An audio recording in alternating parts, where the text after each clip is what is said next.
Di suatu kerajaan Sidenreng, hiduplah seorang laki-laki sebagai tokoh cendekiawan dan ahli hukum yang terkenal di masa pemerintahan Lapat Tiroe.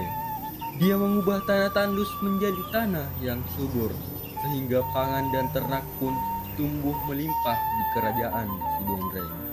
Orang menganggap dia utusan dari langit, ada juga yang menganggap orang jadi-jadian. Namun, mereka semua memanggil dia Nenek Malomo. Nenek Malomo bukanlah sebuah nama, melainkan gelar yang diberikan oleh Raja Lapatiroe. Waleki pasaliasang Nenek Malomo. Yang berarti orang yang mudah memecahkan masalah. Nama aslinya adalah Lapagala. Tidak seperti yang dibicarakan orang lain, Nenek Malomo hanyalah orang biasa. Lapagala mempunyai seorang istri dan anak.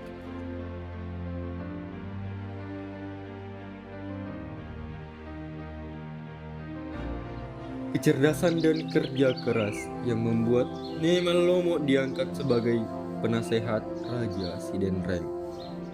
Karena itu, ia terkenal di Sidenreng bahkan sampai kerajaan tetangga.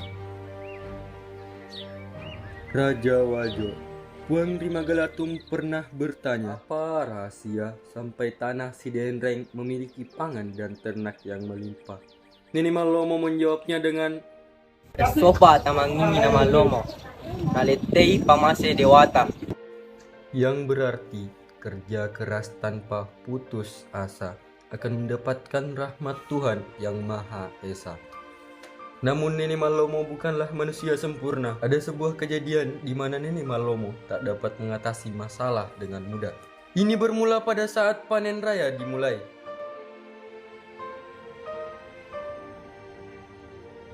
Padi yang dulunya mengeluarkan bulir beras, kini layu mengering.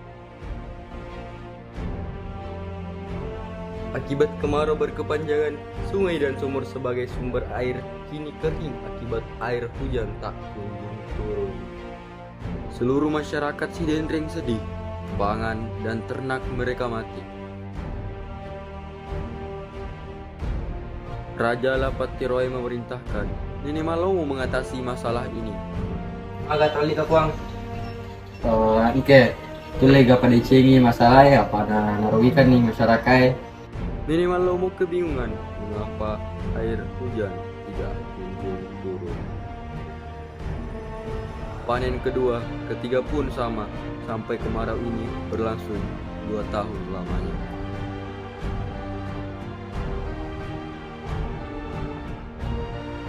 Beras cadangan sudah mulai habis, masyarakat Sidenreng mulai dilanda kelaparan. Sebagian masyarakat mulai mengkonsumsi ubi beracun, walau nyawa menjadi taruhannya.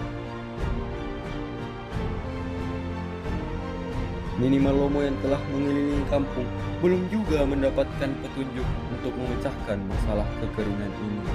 Ia berpikir, mengapa Sidenreng yang dulunya subur sekarang menjadi kering?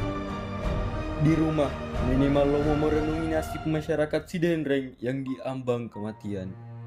Namun suatu ketika, ia menyadari satu hal yang ia lewatkan selama ini. Ia hanya fokus ke lingkungan Sidenreng, tapi melupakan masyarakat itu sendiri. Ia teringat ucapannya sendiri saat Puang Rimagalatung bertanya alasan tanah Sidenreng terkenal kaya ternak dan pangan serta tanahnya.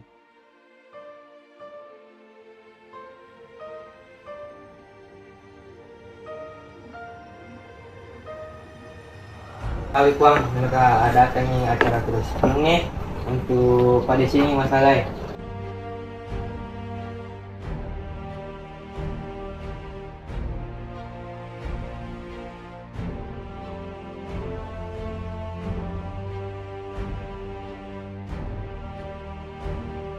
Nenek Malomo menyampaikan bahwa Sidenreng yang dulunya pangan dan ternak tumbuh subur bukan dari alam itu sendiri, melainkan dari Tuhan yang memberikan kelimpahan rezeki atas kerja keras dan kejujuran sebagai orang Sidenreng. Kekeringan ini akibat azab dari Tuhan yang menghukum masyarakat Sidenreng yang tidak berlaku jujur. Nenek Malomo menyuruh warga yang merasa sudah berbuat tidak jujur, termasuk mencuri, untuk maju ke hadapannya untuk diadili. Warga pun kebingungan karena selama ini mereka berperilaku baik dan jujur selama ini. Saat tengah-tengah kebingungan itu, ada satu orang yang berjalan menghadap raja. Sosok tersebut adalah putra Nenek Malomo. Iya, sitongan nama kabuat salah. Ia mengaku telah mengambil sebilah kayu di kebun tetangga untuk dijadikan pengganti kayu cangkul miliknya. 2 tahun lalu, ia sedang membajak sawah miliknya, di mana di tengah pengerjaannya, kayu cangkulnya patah.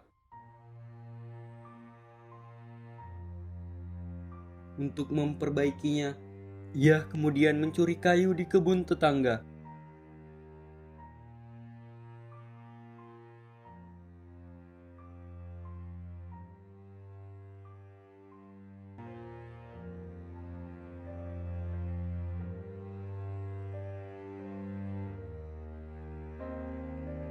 Nenek Malomo sedih mendengar pernyataan anaknya sendiri.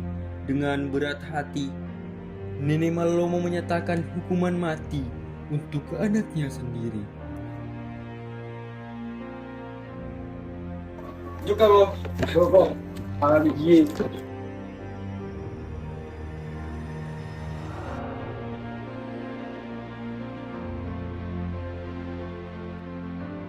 Warga pun keberatan karena sampai hati Nenek Malomo menembus kayu sekeras itu dengan nyawa anak kandungnya sendiri.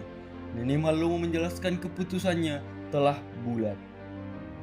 Ada tamake anak tamake apo, yang berarti hukum tidak mengenal anak dan cucu. Nenek Malomo hanya bisa tegap berdiri sambil menahan tangis melihat anaknya sendiri. Saat suasana tegang tersebut, tiba-tiba air hujan mulai turun. Warga yang tadinya keberatan kini gembira melihat air hujan pertama selama 2 tahun lamanya. Kini tanah Sidenreng kembali subur. Masyarakat sudah bisa menanam padi dan beternak kembali seperti sedia kala.